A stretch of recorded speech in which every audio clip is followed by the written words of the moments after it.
My mother didn't even wait for the room to quiet. She lifted her glass in the middle of Aunt Rachel's Thanksgiving table and dropped a sentence so sharp it carved straight through every voice. She announced Maddie would receive my father's insurance payout because I didn't need it. No pause, no shame, just a public decision delivered like I was barely related. Forks froze. Conversations died mid-word. Even the candles flickered as if startled.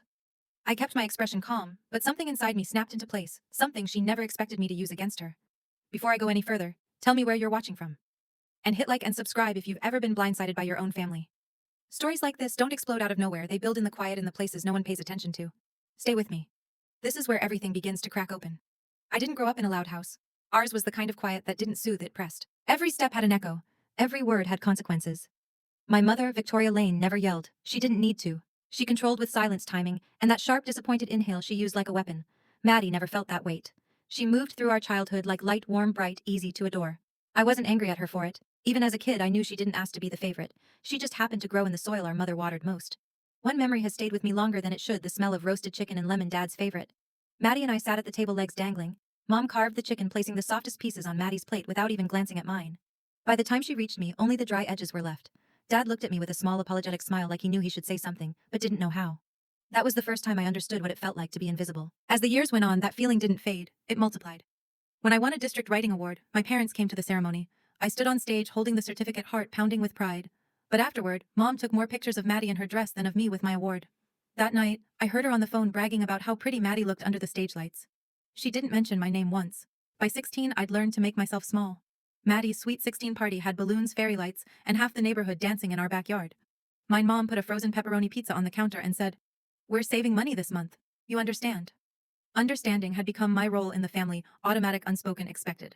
Dad was the only place where life felt balanced. In the garage among oil cans, sawdust, and the constant buzz of his old radio, he treated me like I belonged. He'd hand me a wrench, teach me the difference between bolts and screws, let me sit beside him while he tuned the Chevy. One night he paused, mid-work, gave me a serious look and said, "Honesty in paperwork is honesty in life. Harper, never sign anything you don't understand." I didn't know why he said it, not then. I just nodded and kept passing him tools. Years later I would replay that moment like a warning I ignored. When I was 19, Victoria handed me a stack of forms. "Sign these," she said. "Just routine updates." I asked what they were for. "It's just paperwork," she answered, smiling that too smooth smile she used whenever she needed obedience, not questions. So I signed. Every page. Because she was my mother. Because I didn't know better. Because she relied on my trust more than my voice. It wasn't until years later, working in Denver scanning documents for inconsistencies, that I recognized the small insurance logo at the corner of those forms. That was the first bruise I realized she'd left. A bruise I'd carried so long it blended into my skin. I tried to convince myself the email was a glitch. Insurance companies misfile documents all the time. Maybe it wasn't about us, but the phrase irregularities in the submitted signature clung to me like cold breath on glass. By noon the sun had shifted across my apartment wall, but the dread stayed exactly where it was, right under my ribs. 2 days later another message arrived. Not automated this time. It was from Ms. Davenport. She asked for verification. She mentioned multiple submissions. And then she said the address tied to the claim, my mother's house in Seattle. My stomach went tight. "Who's listed as beneficiary?" I asked during our call. She didn't hesitate. "Madison Lane." Not me, not the equal split Dad always insisted on. Just Maddie. I didn't speak for several seconds. When I did, my voice didn't sound like mine. "There's also an attempted update from last year," she added softly. "It didn't go through, but it raised flags. An entire year earlier." My breath stilled. Nothing about Mom's choices surprised me anymore but the planning, the foresight, the deliberate nature of it. That struck deeper than anything she'd ever said or withheld. By the time Thanksgiving drew near, sleep felt like something other people got. Every night I replayed moments from childhood, but instead of fading, each memory sharpened. Patterns I used to step around had become obvious. Her favoritism, her control, the way she shaped Maddie into a fragile symbol and me into a tool. 5 days before the holiday, I flew to Seattle early, not for family, not for nostalgia, but for proof. Seattle greeted me with cold rain and the sharp scent of pine. It was the kind of weather that felt honest, no pretense, no warmth it couldn't offer. I drove straight to our old house. The garage door groaned when I pushed it open, releasing the smell of oil and damp concrete. Everything looked smaller than I remembered: Dad's workbench, the old paint bucket I used as a seat, the pegboard where he hung his tools. I wasn't sure what I was looking for until I found it. A box pushed far under the bench. Inside, manuals, receipts, and a folder labeled Estate Planning, updated. My hands shook as I opened it. Dad's real beneficiary change form, signed 6 months before he died. Split exactly 50-50. His handwriting, the rounded, steady kind that never changed, stared back at me like a truth he tried to leave behind. He had protected us both. He'd trusted us to protect each other. But he never counted on Victoria rewriting his decisions the moment he wasn't there to stop her. I sat on the cold concrete rain, tapping lightly on the garage roof, and for the first time in a long time, I didn't feel invisible. I felt angry. Not the loud kind. The cold, clarifying kind. The kind that says, "This ends." But even then, part of me hesitated. I didn't want Maddie hurt. I didn't want her pulled into a storm she never created. Then I remembered something from years ago. A thunderstorm. Two little girls hiding under a blanket. Maddie whispering, I don't want to be the favorite. It feels scary. Back then, it sounded dramatic. Now it sounded like prophecy.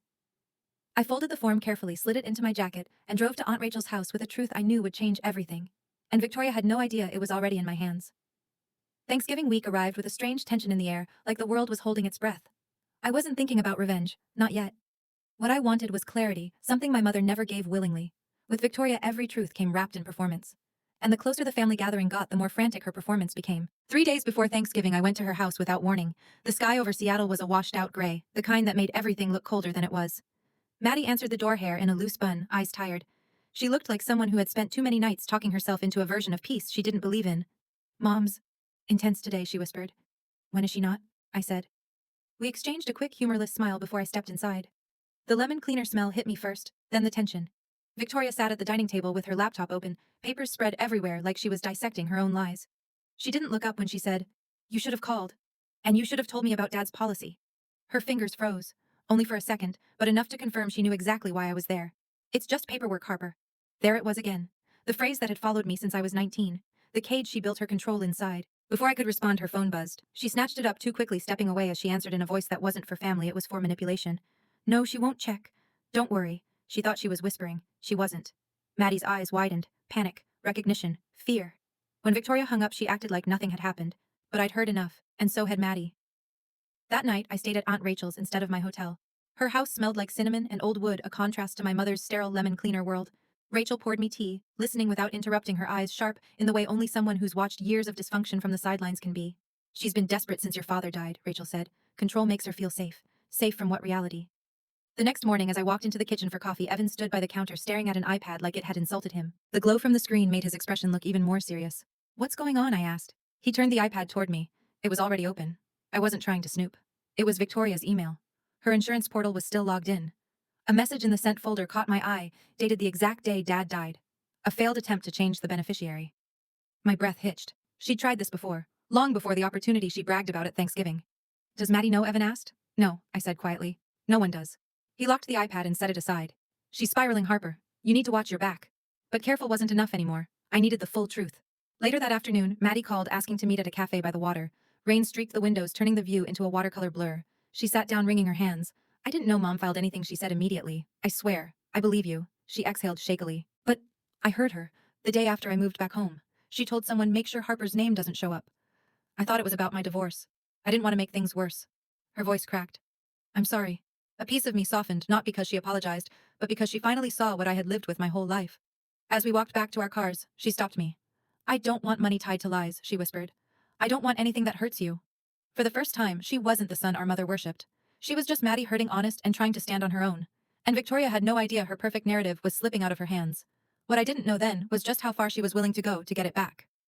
Thanksgiving morning arrived with that unnerving stillness, the kind that doesn't feel peaceful, just tense, like the air is bracing itself for impact. Aunt Rachel's house was warm and bright, filled with the smells of roasted garlic, turkey skin crisping in the oven, and cinnamon bubbling on the stove. But none of it reached me. A storm was pacing somewhere behind my ribs. I kept replaying everything: the failed claim attempt from the day Dad died, the phone call Mom whispered, Maddie's shaking confession. Every piece pointed in one direction. Victoria wasn't just covering her tracks. She was building a story, and she had every intention of performing it today. She arrived early. Too early. She stepped through the door wearing a smile that didn't touch her eyes. Her gaze landed on me instantly. You look tired, she said. You look nervous, I replied. Her smile twitched.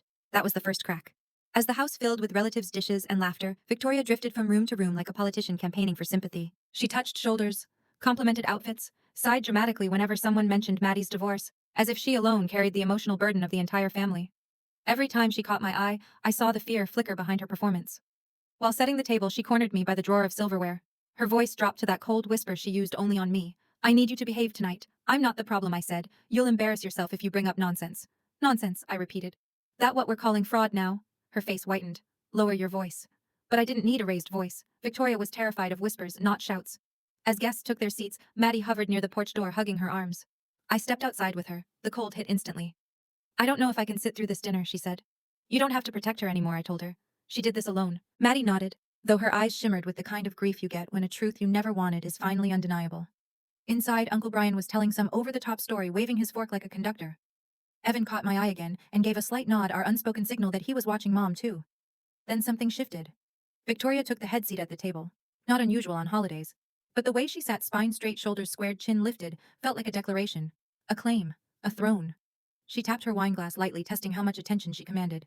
People turned. Conversation softened. Maddie's breath hitched. Aunt Rachel froze mid-step. Evan leaned slightly forward. It was all happening exactly the way Victoria scripted it in her head. Her hand trembled as she adjusted her bracelet, and for the first time I wondered whether she was nervous because of guilt, or because she knew she was about to lose control in front of everyone she'd spent years performing for. Dinner dragged on painfully. Every topic was a landmine.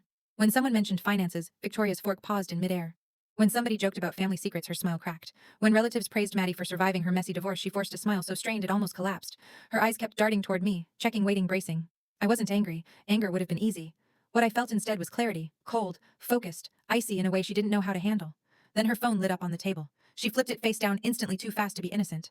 A hush fell, not from suspicion, but from the tension she couldn't hide anymore. She was unraveling, and the people she needed to impress saw it. The shift in the room was small but unmistakable.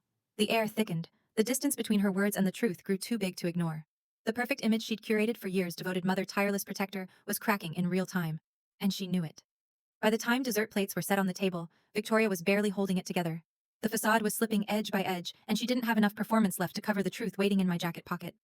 What none of us realized yet, not even me, was how violently everything she tried to hide was about to rip open the moment she stood up to make her announcement. Dinner had barely found its rhythm when Victoria tapped her glass again, this time with purpose.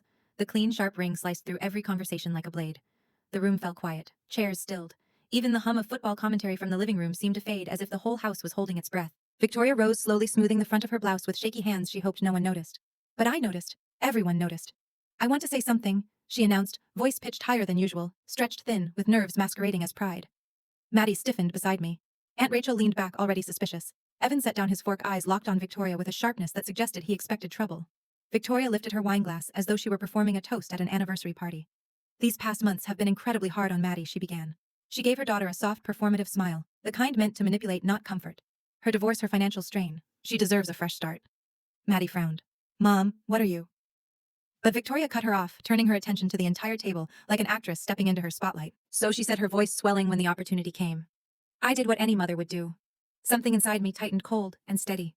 She inhaled, lifted her chin, and delivered the line she had been rehearsing in her head for weeks. "As of this week, Maddie is the sole beneficiary of your father's supplemental insurance policy." The room froze. A collective silence hit so hard it felt physical. Forks hung midair. No one blinked. Even the candles flickered as though recoiling from the words. Maddie's voice cracked. "Mom, what policy?" "You never said anything," Victoria cut her off again, sharper this time. "It's handled. And Harper understands. She always did." That was it. The line she should never have touched. I pushed my chair back. The wooden legs scraped against the floor, a long dragging sound that made half the table flinch. I stood slowly, calmly. "No," I said. "Explain it, since you're suddenly so transparent tonight." Her face drained. "What are you doing?" she whispered. I placed my phone on the table screen, glowing with a subject line that pulled a murmur from the room. "Pending review. Irregularities detected." "This is from the insurance company," I said. "They contacted me because they're investigating the claim. The claim you filed. You're misunderstanding. For a claim to process," I continued. "Someone has to sign. Someone has to list a beneficiary. Someone has to pretend the other daughter isn't alive." Gasps, whispers, eyes widening around the table. Victoria shook her head too quickly. "Harper, stop." But I wasn't done. I reached into my jacket, pulling out the folded document I found in Dad's garage. My hands didn't shake. Hers did. "This is Dad's real beneficiary update, signed 6 months before he died. Equal split, 50-50. The room erupted in whispered disbelief. Maddie covered her mouth. Evan muttered a low, "Holy hell." Aunt Rachel's expression hardened like stone. Victoria's voice broke. "Where did you get that?" "Where Dad left it," I said. "In the garage. In a place you never bothered to look because you thought you could rewrite his decisions after he died." Her mask shattered, fear, guilt, desperation breaking across her face all at once. Then Maddie stood, shaking, eyes glossy, but voice firm. "I don't want money built on lies," she said. "Not from Dad, and not from you." Victoria collapsed back into her chair, breath punched out of her. No more performances. No more scripts. No more control. Just truth, raw and blinding, in a room that had finally stopped protecting her. And in that silence, something inside me shifted. Not triumph, not satisfaction. Power. The quiet kind, the kind built not from revenge but from truth, finally said out loud. The house didn't return to normal after that. Not the way holiday homes usually do, buzzing with laughter, forks scraping plates, cousins sneaking extra pie. This time everything felt suspended, like the room was trying to figure out what to do with the truth, now hanging in the air. People avoided eye contact, the way you avoid broken glass, carefully, quietly, pretending you don't see the sharp edges. Aunt Rachel hugged me tighter than she ever had, whispering, "You did what no one else could." Evan gave me a silent nod, the kind men use when words aren't strong enough. Maddie found me on the porch. Cold air wrapped around us, sharp enough to sting. She didn't speak at first. She just stepped forward and hugged me, really hugged me, arms locked, like she was holding on to something she was scared to lose. I'm sorry, she said into my shoulder, for believing everything she said. For thinking you didn't care. You weren't supposed to question her, I said. She made sure of that. Maddie wiped her eyes with the sleeve of her sweater.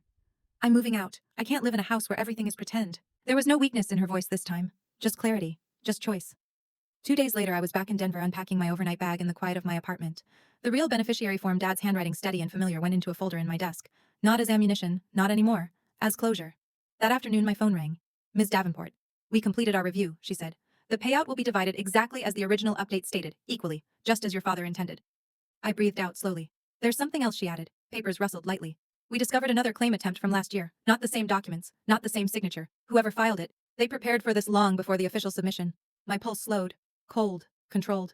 Too familiar. Would you like us to send everything? I looked out the window, the Denver skyline dipped in gold. Yes, I said. Send it. Because if there was another layer to this, another lie, another signature, another person involved, I wasn't done. Not even close. If you've ever felt like the outsider in your own family, you're not alone. Sometimes the deepest cuts don't come from enemies, they come from the people who swore they loved you. And sometimes the only way to break the cycle is to finally speak the truth they never expected you to say out loud. If any part of my story hit close to home, tell me in the comments. I read every one. And don't forget to like and subscribe because this story isn't over. Not for me. And maybe not for you either.